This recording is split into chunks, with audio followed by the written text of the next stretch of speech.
Hi everyone, it's Emma Bennison here with another weekly update on the work of Blind Citizens Australia. First of all, some really exciting news.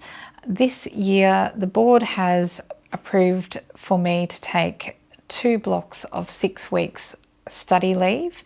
The first of those will commence on the 6th of April and conclude on the 14th of May. And during that time, I'm pleased to let you know that Sally Orish, our General Manager Projects and Engagement, has been appointed to the role of CEO by our board. And so I want to extend huge congratulations to Sally and a huge thanks to you for stepping up and taking up this really exciting opportunity. The board and I are extremely committed, as those of you who've heard me speak about this before know, to offering leadership opportunities and leadership development opportunities to people who are blind or vision impaired. And this is just one of those opportunities that is part of our executive leadership program. We will have another candidate taking up the second period, which will be later in the year, and I'll provide more details on that when they come to hand. Also, of course, we'll have a staff member backfilling Sally's role, which is of course General Manager Projects and Engagement, and I've just recently called for expressions of interest from staff to undertake that role, so I'll update you on that in due course. The second issue I want to speak about probably starts with a bit of a warning that I do want to talk about sexual abuse and sexual assault just briefly today. We've had International Women's Day this week, and I think it's fair to say that many of us probably feel like there's very little worth celebrating for women, particularly for women with disability who are at far greater risk of experiencing sexual assault or sexual abuse. And so I just want to say something to my fellow survivors of sexual assault and sexual abuse, and that is to say that you are not alone. Some of the stories that we've been hearing on the news recently, I know have made many of us, myself included, feel very alone and very re-traumatized.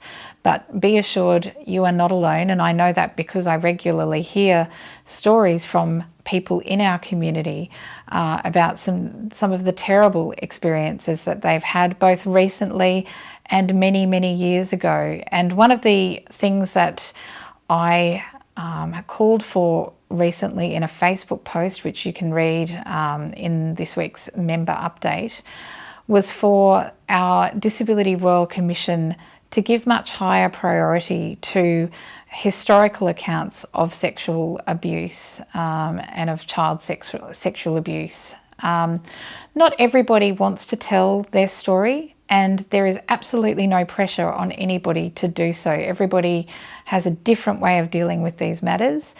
But if you are in a position where you want to tell your story, whether the abuse happened last week or whether it happened 40 years ago, that should not make a difference. It still happened, and it is still something that you live with and carry with you every single day. So we are calling on the Royal Commission to put a higher priority on historical accounts of sexual abuse, because we really need to examine the cultures that enable that kind of behaviour to occur, both in institutions and elsewhere in our society. And if we're really keen to secure the future contribution of people with disability to our society, then we really do have an obligation to examine these issues and enable people to find some kind of healing if telling their story is what they want to do.